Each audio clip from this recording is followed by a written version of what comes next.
Agora, falando um pouquinho mais dessa classificação, daqui a pouco a gente tem o Rogério Corrêa com a gente aqui ao vivo no Tá Na Área, que participou dessa transmissão que você acompanhava aqui no Sport TV. Lembrando que daqui a pouquinho tem mais, tem Vasco aqui também na tela do Sport TV. Agora, um Atlético que até brinquei com a Ed, parecia, a gente estava ali assistindo os bastidores, falou, acho que teremos alerta de pênaltis. E aí, claro, uma cobrança de pênalti, mais uma vez o Hulk é decisivo, porque esse sim, né? Se tem um cara para decidir, Hulk tem sido assim para o Atlético Mineiro.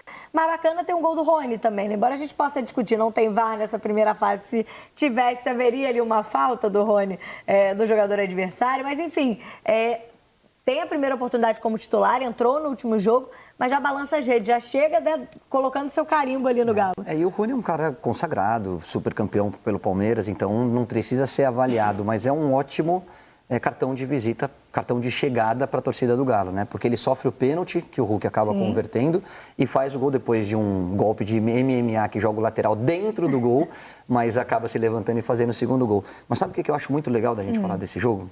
Passou o melhor time, o Atlético foi superior durante o tempo todo, mas é legal a gente enaltecer a mudança de regulamento. Porque quando você transforma esse jogo num jogo eliminatório e um empate sendo decidido nos pênaltis, faz com que o time grande, no caso o Atlético, que tem mais investimento, que tem mais qualidade técnica, leve mais a sério a competição.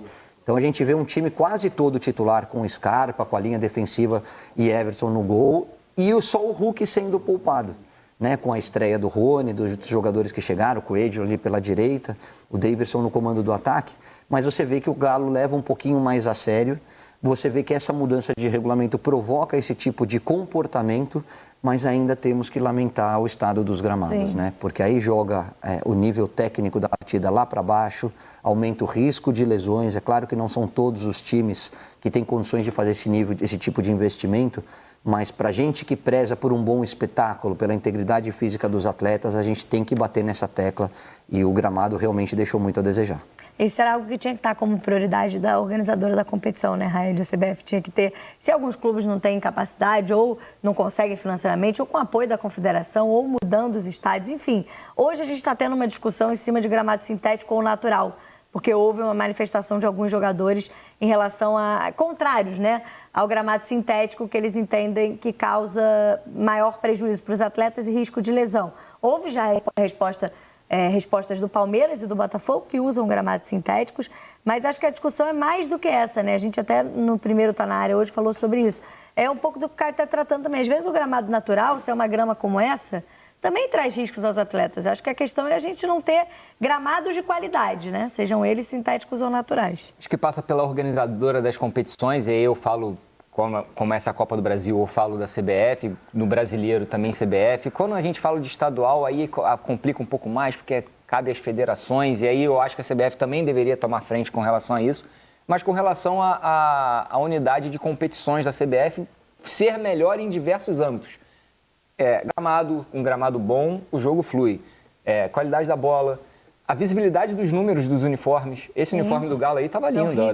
Dava para ver. Apesar de ser branco no branco, dava para ver o número. Agora, o uniforme listrado com o número amarelo, então você não vê isso. E é um uniforme tão bonito, mas visualmente ele é terrível, né? Para o torcedor também. Não só para a gente. Para o torcedor na arquibancada também não identifica. Porque o torcedor não gosta disso, né? Do que a gente fale sobre isso. Mas não cabe a fornecedora ou o clube falar como é que vai ficar a configuração do número no uniforme.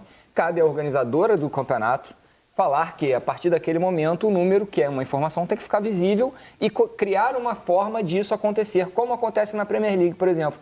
Ninguém reclama, por exemplo, do número do Newcastle, que também é listrado em preto e branco na vertical. Por quê? Porque a organizadora da Premier League faz com que os times se adequem à numeração e à visibilidade dos números para que a informação passe para todo mundo.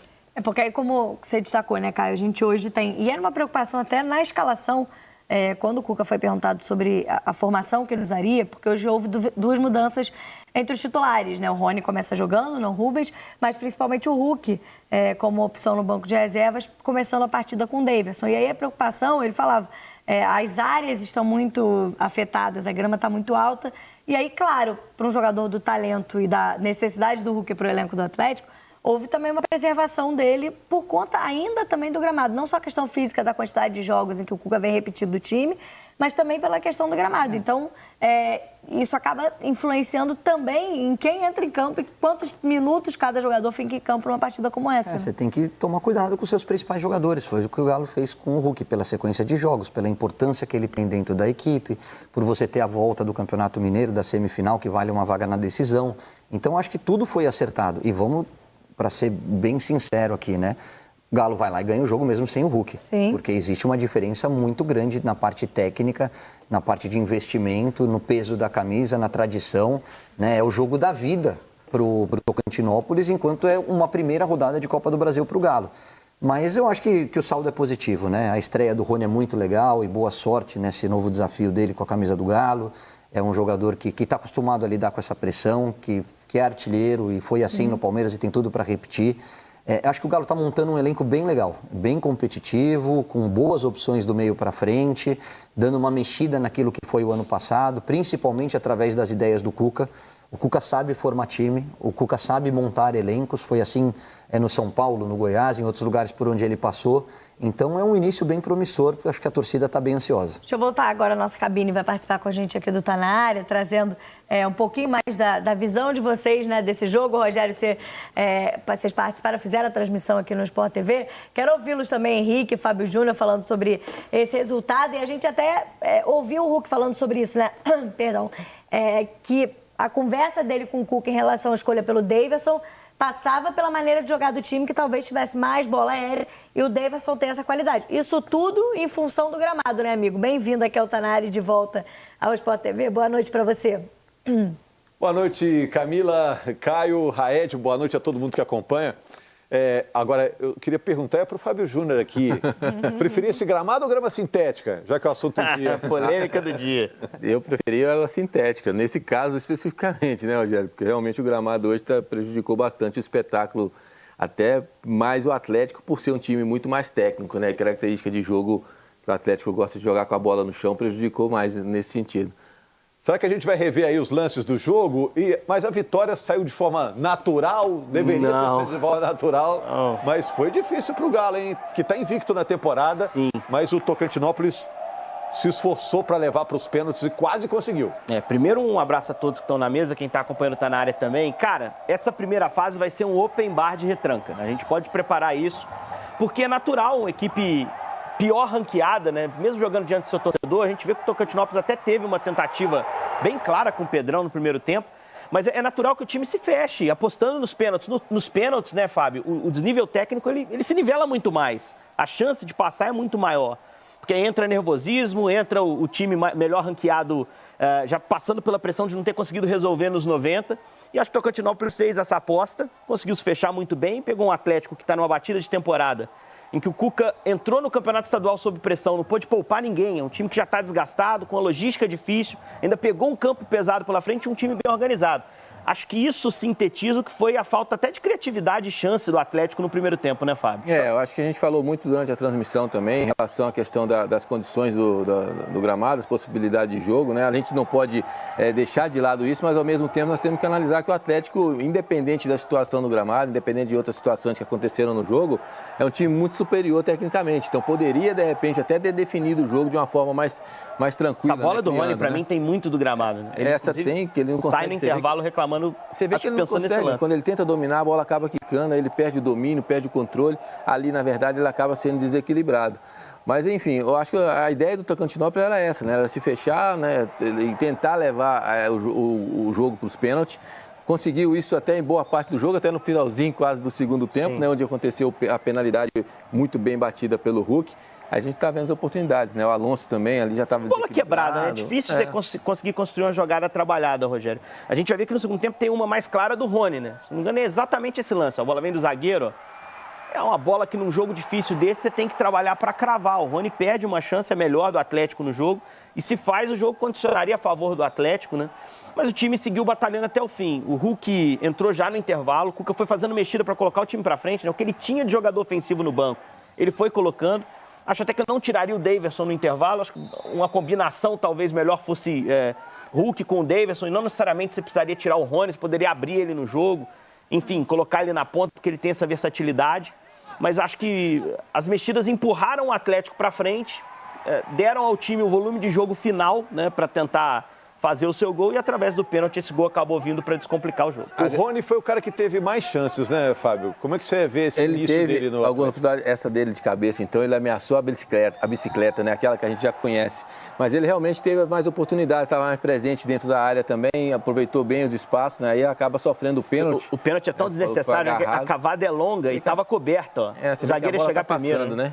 Não tinha necessidade de fazer isso aí, mas ali naquela ânsia de marcação dentro da área, ali o zagueiro tem que ter cuidado, né? Dentro da área, a área sempre protege o atacante. Então, acabou sofrendo o pênalti e aí o Hulk, com toda a perfeição do mundo, coloca essa bola lá em cima, forte. Impossível de chegar nessa bola para fazer a defesa, né? Até para bater pênalti você tem que ter a tranquilidade, porque era um momento decisivo onde você precisava finalizar. Então o Hulk mostrou tudo isso na partida. Com relação ao jogo no geral, acho que o Atlético tem muito jogador que carrega bem a bola de drible, de 1 contra 1, e isso acabou atrapalhando em alguns momentos. Até um detalhe, revendo o segundo gol, eu acho que houve a possível falta do Rony no zagueiro, né? Na hora que a bola é cruzada, o Rony chega no carrinho. Na verdade foi falta, né? Pra mim foi falta também. Ali, quando a bola passa, a gente vai ver devagar ali novamente, que a bola acaba passando e o Rony dá um carrinho no zagueiro, né? E a bola pega volta só o Magno. Finaliza. Mas o jogo também já estava definido, não mudou nada, né? Olha lá o replay do lance. A jogada do Hulk é maravilhosa, ele cruza, o Rony chega no carrinho e atinge só o zagueiro ali dentro da área. Não mudou nada no jogo, não teve peso nenhum. E aí não custa a gente lembrar, né, Rogério? Até a terceira fase não tem VAR. A partir da terceira, o VAR começa a atuar. Cara, mas vamos falar a verdade. O Rony entrou, parece que ele já está no Atlético há muito tempo, né? No jogo que ele entrou também na rodada passada. No jogo passado, quando tomei esse, ele vai ser titular. Muito bem. A sensação é que ele vai ser titular. E titular. hoje, novamente, né? Tá bem solto dentro do campo, né? Se encontrando ali com o Hulk, com Scarpa, movimentação, enfim. Parece que ele já está no Atlético há um bom tempo já jogando, porque entrou nesses 2 últimos jogos, ele foi muito bem. Olha só, Camila, Caio, Raed, agora o Atlético aguarda o adversário, que será uma equipe do norte do país também, né? Vai jogar contra o Independência do Acre ou então o Manaus do Amazonas. O jogo é amanhã, né? Vai sair aí o adversário do Galo na segunda fase da competição. E a gente está com os boleiros aqui, você aí também, Camila. Eu fico pensando que o campo ruim dificulta a corrida, dificulta o drible, o passe. Agora, a finalização... faltou um pouquinho de pontaria, né? Em alguns momentos dava para finalizar melhor e até por isso o Galo ficou esperando até depois dos 40 do segundo tempo para garantir essa classificação que parecia tranquila. Exatamente isso. Obrigada, Rogério. Obrigada, Henrique, Fábio. Ótima transmissão aqui no Sport TV. Obrigada pela participação também no Tá Na Área.